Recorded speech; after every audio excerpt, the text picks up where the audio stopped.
Baik, selamat pagi, salam sejahtera untuk kita semua. Sebelumnya kami dari jurusan Teknik Mesin Fakultas Teknik Universitas Mataram akan menyampaikan materi tentang turbin angin dan energi surya. Sebelumnya perkenalkan, nama saya Ahmad Gipari dan di sebelah saya. Halo semua, perkenalkan nama saya Arif Akbar dan di sebelah saya. Perkenalkan, saya Abi Rizky Fianda. Halo semuanya, di sini saya Arif Akbar. Saya akan menjelaskan tentang bak turbin angin. Dalam perkembangannya, turbin angin dibagi menjadi dua jenis turbin angin, yaitu sumbu horizontal dan sumbu vertikal. Dan masing-masing contoh untuk turbin angin horizontal adalah turbin angin propeller. Dan untuk turbin angin sumbu vertikal adalah turbin angin derisius. Kedua jenis turbin ini yang kini memperoleh perhatian besar untuk dikembangkan. Pemanfaatan yang umum sekarang sudah digunakan adalah untuk memompa air dan pembangkit listrik. Yang pertama, turbin angin poros horizontal adalah jenis turbin angin yang rotornya berputar pada poros yang sejajar dengan permukaan tanah. Pada turbin ini, poros utama rotor dan generator listrik biasanya terletak di puncak menara, dan keseluruhan sistem diarahkan menghadap ke arah datangnya angin agar performanya lebih maksimal. Komponen utama turbin angin poros horizontal meliputi bilah, kemudian rotor hub, poros putaran rendah dan tinggi, generator, sistem YAW atau pengarah arah angin, kemudian rem, kopling, menara dan pondasi. Kemudian turbin angin poros horizontal dapat diklasifikasikan berdasarkan jumlah bilahnya, antara lain satu bilah atau single blade, kemudian double blade, kemudian three blade, kemudian multi blade. Variasi sudut bilah juga sangat mempengaruhi performa turbin. Kemudian daya turbin. Daya adalah energi persatuan waktu. Daya angin berbanding lurus dengan kerapatan udara dan kubik kecepatan angin. Seperti diungkapkan dengan persamaan daya angin PW sama dengan rho A V pangkat 3 dalam satuan watt. Daya rotor dapat ditentukan dengan menggunakan persamaan daya turbin. PR sama dengan T dalam satuan watt, dengan omega sama dengan 2pi 60 per N atau putaran, di mana PR adalah daya turbin, kemudian PW daya angin, Rho adalah massa jenis udara, A adalah luasan sapuan rotor, kemudian V adalah kecepatan angin, kemudian T adalah torsi, omega adalah putaran sudut, dan N adalah putaran rotor. Kemudian tip speed ratio. Tip speed ratio atau rasio kecepatan ujung adalah rasio kecepatan ujung pada rotor terhadap kecepatan angin bebas untuk kecepatan angin nominal yang tertentu. Tip rasio akan mempengaruhi pada kecepatan rotor. Turbin angin tipe lift akan memiliki tip speed ratio yang relatif lebih besar dibandingkan dengan turbin angin drag. Tip speed ratio dihitung dengan persamaan lambda sama dengan persamaan 2 kali pi kali n kali r per 60 kali v.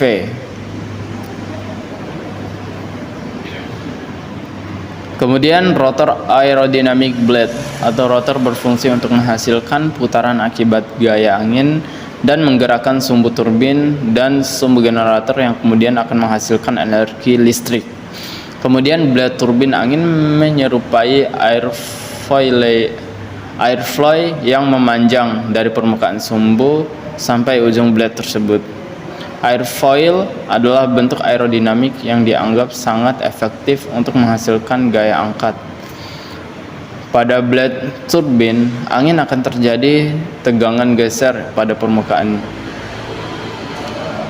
permukaannya ketika kontak dengan udara. Kemudian geometri sudu. Ada 4 macam bentuk sudu secara umum, yaitu persegi panjang, kemudian tirus terbalik, kemudian tirus parabolik. Bentuk sudut tirus memiliki efisiensi yang lebih besar daripada bentuk persegi panjang. Bentuk pseudo adalah fungsi dari TSR, diameter rotor dan jumlah pseudo.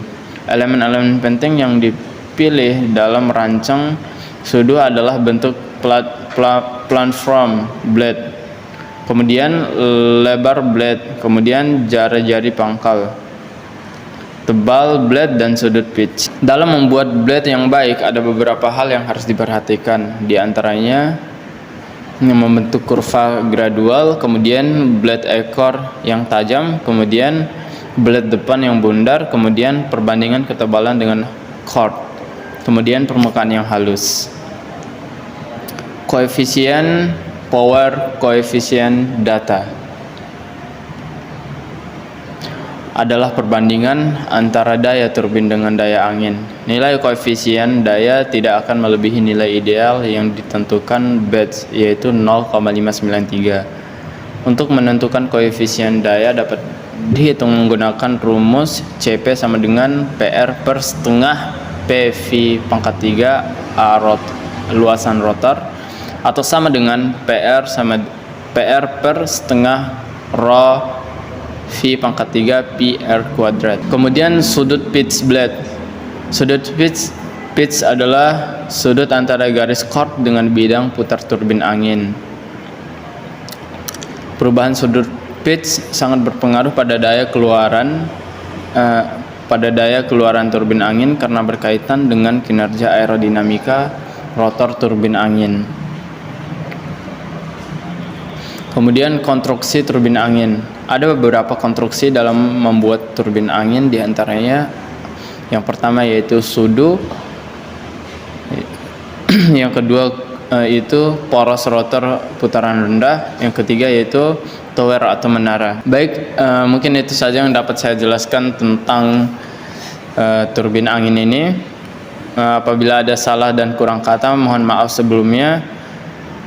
Dan untuk materi berikutnya akan dijelaskan oleh teman-teman saya. Selanjutnya saya akan menjelaskan tentang energi surya. Energi surya adalah energi yang didapat dengan mengubah energi panas surya atau matahari melalui peralatan tertentu menjadi sumber daya dalam bentuk lain. Energi surya menjadi salah satu sumber pembangkit daya selain air, uap, angin, biogas, batu bara, dan minyak bumi. Selama kurun waktu lebih dari satu abad itu, sumber energi yang banyak digunakan adalah minyak bumi dan batu bara. Kita lanjut ke pembahasan yang pertama, yaitu penerapan energi surya. Energi surya telah banyak diterapkan dalam kehidupan sehari-hari. Beberapa di antara aplikasi tersebut antara lain yaitu pencahayaan bertenaga surya. Selanjutnya, pemanasan bertenaga surya untuk memanaskan air, memanaskan dan mendinginkan ruangan, dan desalinisasi dan desinfektisasi, dan yang terakhir yaitu untuk memasak dengan menggunakan kompor tenaga surya. Energi mempunyai peranan penting dalam pencapaian tujuan sosial, ekonomi, dan lingkungan untuk pembangunan berkelanjutan, serta merupakan pendukung bagi kegiatan ekonomi nasional. Penggunaan energi di Indonesia meningkat pesat sejalan dengan pertumbuhan ekonomi dan pertambahan penduduk, sedangkan akses ke energi yang andal dan terjangkau merupakan prasyarat utama untuk meningkatkan standar hidup masyarakat. Yang kedua yaitu teknologi energi surya fotovoltaik. Kita dapat juga mengubah sinar matahari langsung menjadi listrik menggunakan sel surya. Sel surya juga disebut sel fotovoltaik atau disingkat sel PV, dan dapat ditemukan pada peralatan kecil seperti kalkulator dan bahkan di pesawat ruang angkasa. Pemanfaatan energi surya khususnya dalam bentuk SHS (Solar Home System) sudah mencapai tahap semi komersial. Komponen utama suatu SHS adalah sel fotovoltaik yang mengubah penyinaran matahari menjadi listrik. Masih impor, namun untuk laminating menjadi modul surya sudah dikuasai. Balance of System atau BOS yang meliputi controller, inverter, kerangka modul, peralatan listrik seperti kabel, stop kontak, dan lain-lain. Teknologinya sudah dapat dikuasai. Selanjutnya, unit penyimpan energi atau baterai sudah dapat dibuat di dalam negeri. Dan terakhir, peralatan penunjang lain seperti inverter untuk pompa, sistem terpusat, sistem hybrid, dan lain-lain masih diimpor. Yang ketiga yaitu peluang pemanfaatan fotovoltaik. Kondisi geografis Indonesia yang terdiri atas pulau-pulau yang kecil dan banyak yang terpencil menyebabkan sulit untuk dijangkau oleh jaringan listrik yang bersifat terpusat. Untuk memenuhi kebutuhan energi di daerah-daerah semacam ini, salah satu jenis energi potensial untuk dikembangkan adalah energi surya. Dengan demikian, energi surya dapat dimanfaatkan untuk penyediaan listrik dalam rangka mempercepat rasio elektrifikasi desa. Selain dapat digunakan untuk program listrik perdesaan, peluang pemanfaatan energi surya lainnya adalah lampu penerangan jalan dan lingkungan, penyediaan listrik untuk rumah peribadatan, penyediaan listrik untuk sarana umum, penyediaan listrik untuk sarana pelayanan kesehatan, penyediaan listrik untuk kantor pelayanan umum pemerintahan, dan untuk pompa air yang digunakan untuk penguraian irigasi atau sumber air bersih atau air minum. Mungkin itu saja, selanjutnya akan dilanjutkan oleh teman saya. Baik, kali ini saya akan melanjutkan pembahasan terkait energi surya, dan selanjutnya adalah teknologi energi surya termal. Berbagai pemanfaatan energi surya termal untuk aplikasi skala rendah dan skala menengah telah dikuasai dari rancang bangun, konstruksi hingga manufakturnya secara nasional.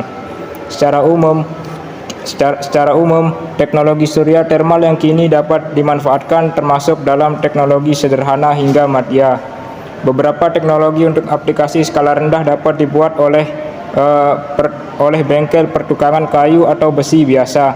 Untuk aplikasi skala menengah dapat dilakukan oleh industri manufaktur nasional. Beberapa peralatan yang telah dikuasai perancangan dan produksinya seperti sistem atau unit berikut. Yang pertama adalah pemanas air domestik. Terus selanjutnya yang kedua yaitu pemanas atau oven.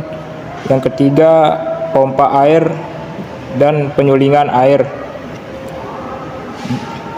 Dan selanjutnya adalah sumber energi matahari.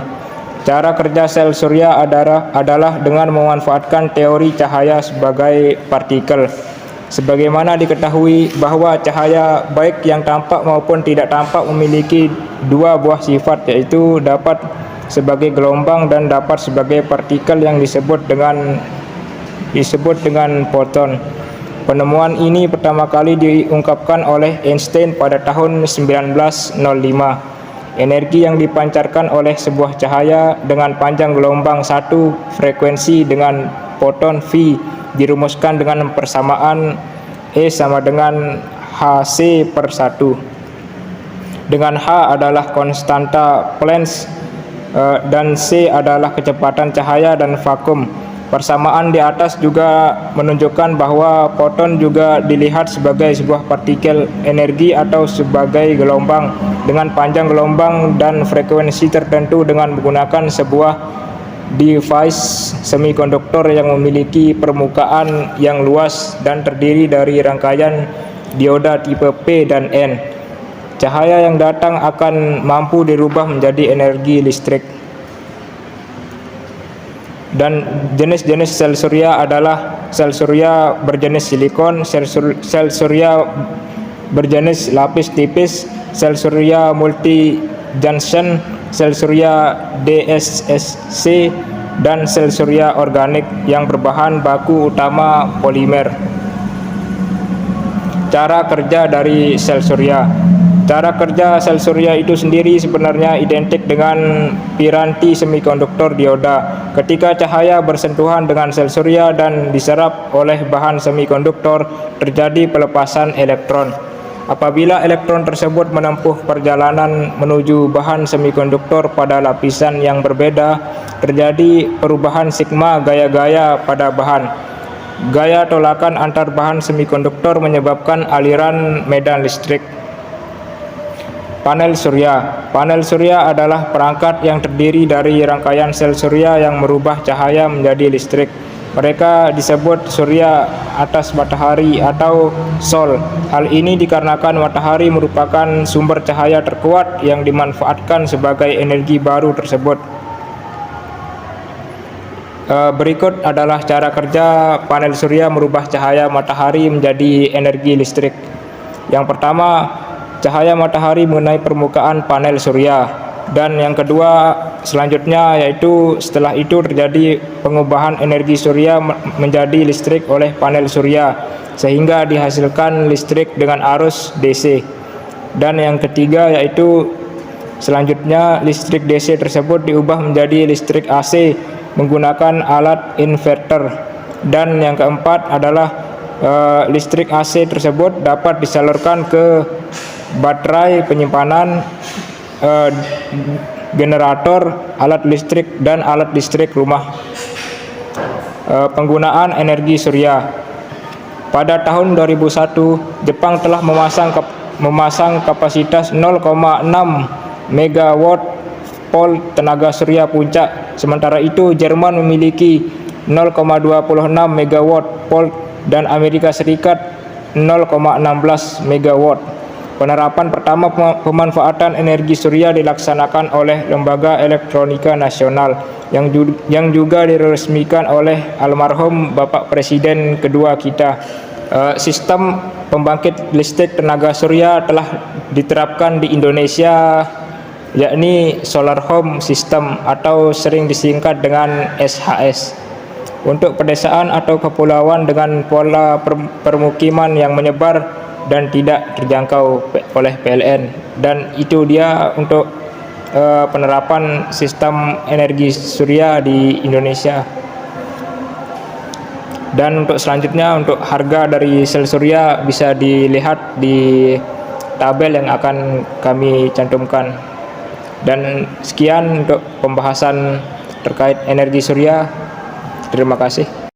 Dan ini adalah tabel untuk harga dari panel surya di masing-masing negara. Baik permisa, terima kasih atas perhatiannya. Mungkin sekian itu saja yang dapat disampaikan tentang materi energi surya dan turbin angin ini.